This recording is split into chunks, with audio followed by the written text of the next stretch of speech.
Tadicherla black 2ను Singareni సంస్థకు కేటాయిస్తూ కేంద్ర ప్రభుత్వం నిర్ణయం తీసుకోవడంతో జయశంకర్ భూపాలపల్లి జిల్లాలో బీఎంఎస్ నాయకులు హర్షం వ్యక్తం చేశారు. కేంద్ర బొగ్గు గనుల శాఖ మంత్రి కిషన్ రెడ్డి స్వయంగా ఈ ఫైలుపై సంతకం చేశారు. గత కొన్నేళ్లుగా పెండింగ్లో ఉన్న ఈ బొగ్గు బ్లాక్ను సింగరేణికి అప్పగించేందుకు కేంద్రం సానుకూలంగా స్పందించింది. దీంతో సింగరేణి కోల్మెన్స్ కార్మిక సంఘ్ బీఎంఎస్ రాష్ట్ర అధ్యక్షులు అప్పాని శ్రీనివాస్ ఆధ్వర్యంలో సంబరాలు చేసుకున్నారు.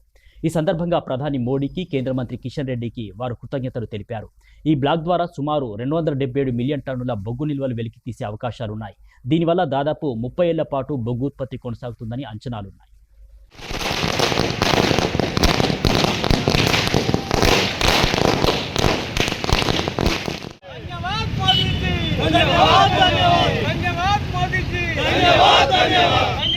సింగరేణి కోల్ మైన్స్ కార్మిక సంఘ ఆధ్వర్యంలో పెద్దలు గౌరవనీయులు కొత్తపాపు లక్ష్మారెడ్డి గారు సింగరేణి ఆర్థిక పరిస్థితి, నూతన బొగ్గు బ్లాకులు, రేపు భావితరాల భవిష్యత్తు ఉద్యోగ మార్గాలు వేయాలనే ఉద్దేశంతో గౌరవనీయులు పెద్దలు లక్ష్మారెడ్డి గారు సింగరేణి నూతన బొగ్గు బ్లాకులను తీసుకురావాలనే ఏకైక లక్ష్యంతో చాలా నెలల నుంచి తన కృషి నేడు ఫలించింది.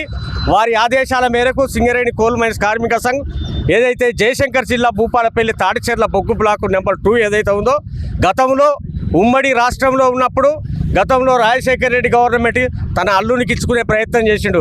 అదే రకంగా టీఆర్ఎస్ గవర్నమెంట్ హయాంలో వారికి సంబంధించిన పెట్టుబడిదారులకు తాడిచెర్ల 1 బ్లాకును గుత్తాధిపత్యులకు దారదత్తం చేసిరు.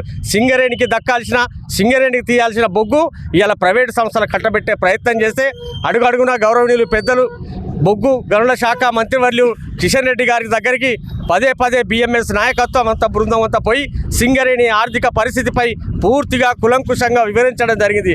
వారు బీఎంఎస్ అదే రకంగా ఏబీకేఎంఎస్ సింగరేణి కోల్ మైన్స్ కార్మిక సంఘం మరి ప్రతినిధి బృందం అంతా కూడా మరి వినిపించిన ప్రజెంట్ ఆఫ్ రిప్రజెంటేషన్ ఏదైతే ఉందో వారు సానుకూలంగా స్పందించడమే కాకుండా సింగరేణి భవిష్యత్తు కోసం పట్టడి అన్నం పెట్టే ఈ సంస్థను 10 కాలాల పాటు కాపాడాలనే ఏకైక లక్ష్యంతో ఈ రోజున గతంలో ఉమ్మడి ఆంధ్రప్రదేశ్లో అదే రకంగా తెలంగాణ రాష్ట్రం సాధించుకున్నాక కేసీఆర్ ప్రభుత్వంలో ఈ యొక్క బ్లాకును మళ్ళీ కూడా మరి తాడిచెర్ల 1 తీస్తున్న వాళ్లకు అప్పగెట్టే ప్రయత్నం జరిగింది.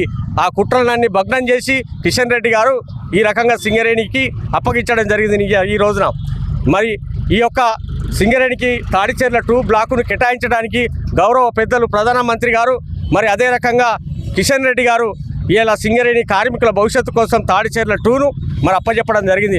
సుమారుగా 40 సంవత్సరాలు సుదీర్ఘంగా బొగ్గు తీసే అవకాశం ఉంది. అదే రకంగా సుమారుగా 1400 మంది కార్మికులు ఇవాళ అక్కడ ఉపాధి పొందే అవకాశాలు ఉన్నాయి. అంతేకాకుండా ఇక్కడ జెన్కోకు ఇలా కోల్ సప్లై చేసే అవకాశం కూడా దగ్గరగా ఉంది.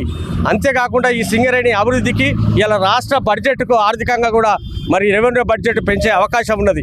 సుమారుగా 65 వేల కోట్ల రూపాయలు 40 సంవత్సరాల కాల పరిమితితోటి ఇలా తాడిచెర్ల 2 బ్లాకు ఇలా సింగరేణికి అలొకేషన్ చేయడం వల్ల ఇలా కేంద్ర ప్రభుత్వానికి, ప్రధానమంత్రి గారికి, బొగ్గు గనుల శాఖ మంత్రి కిషన్ రెడ్డి గారికి, సింగరేణి కార్మికుల తరఫున, సింగరేణి బొగ్గు గని కార్మికుల తరఫున వారికి ప్రత్యేకంగా ధన్యవాదాలు, కృతజ్ఞతలు. కార్మికులు వారికి పట్ల కృతజ్ఞత భావంతో ఉంటామని తెలియజేస్తూ ఉన్నాం. మరి ఈ రోజున తాడిచెర్ల బొగ్గుతో కాకుండా ఇవాళ బొగ్గు తీయాల్సిన పర్మనెంట్ కార్మికులు ఇవాళ కాంట్రాక్టర్లకు అప్పచెప్పే ప్రయత్నం చేస్తున్నారు కనుక కిషన్ రెడ్డి గారు మాకు మొదలే చెప్పారు, అయ్యా బాబు మేము సింగరేణికి అలొకేషన్ ఇస్తున్నాం కానీ మరి కార్మికులు బొగ్గు ఉత్పత్తి చేసే స్థిరంగా యూనియన్లని కలిసికట్టుగా యాజమాన్యం మీద ఇప్పుడున్న ప్రభుత్వం మీద కొట్లాడాల్సిన బాధ్యత మీ పైన ఉన్నదని చెప్పి తెలియడం జరిగింది. ఇలా సింగరేణి యాజమాన్యాన్ని కూడా మేము స్వచ్ఛంగా చెప్పదలుచుకున్నాం.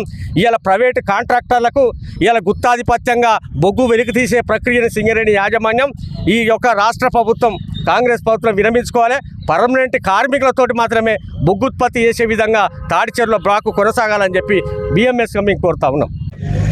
సింగరేణి చరిత్రలోనే నరేంద్ర మోడీ గవర్నమెంట్ కిషన్ రెడ్డి గారి నాయకత్వంలో తాడిచెర్ల OC2 బ్లాకును నేరుగా సింగరేణికి అప్పచెప్పడం అనేది ఈ యొక్క బీజేపీ యొక్క విజయంగా, మేము BMS యొక్క విజయంగా భావిస్తూ ఉన్నాం.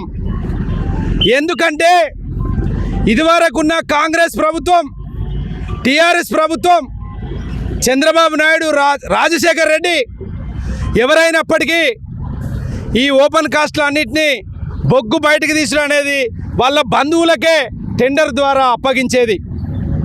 కానీ ఇవాళ తెలంగాణకు ఉన్నటువంటి ప్రభుత్వ రంగ సంస్థ సింగరేణిని కాపాడుకోవాలనే లక్ష్యంతో ఇవాళ బిఎంఎస్ ఇచ్చినటువంటి మెమోరాండం మీద బీజేపీ సర్కార్ కిషన్ రెడ్డి గారు ఈ తెలంగాణకు ఉన్నటువంటి సింగరేణిని కాపాడుకోవాలని కనీసం ఒక 40,000 కోట్ల రూపాయలు లాభం చేసే విధంగా, ఒక 4,000 మ్యాన్ పవర్ సింగరేణి నుంచి తీసుకునే విధంగా, ఒక 40 సంవత్సరాల పాటు జెన్కోకు బొగ్గు సప్లై చేసే విధంగా ఇవాళ ఒక తిరుగులేని నిర్ణయం తీసుకొని కేంద్ర ప్రభుత్వం కిషన్ రెడ్డి గారి నాయకత్వంలో కిషన్ రెడ్డి గారు కేంద్ర బొగ్గు గనుల శాఖ మంత్రిగా ఉండి ఇలా తెలంగాణకు సింగరేణి ప్రజలకు కార్మికులకు పెద్ద ఎత్తున లాభం చేకూర్చడమే అని చెప్పి మేము అందరం కూడా హర్షిస్తూ ఉన్నాం.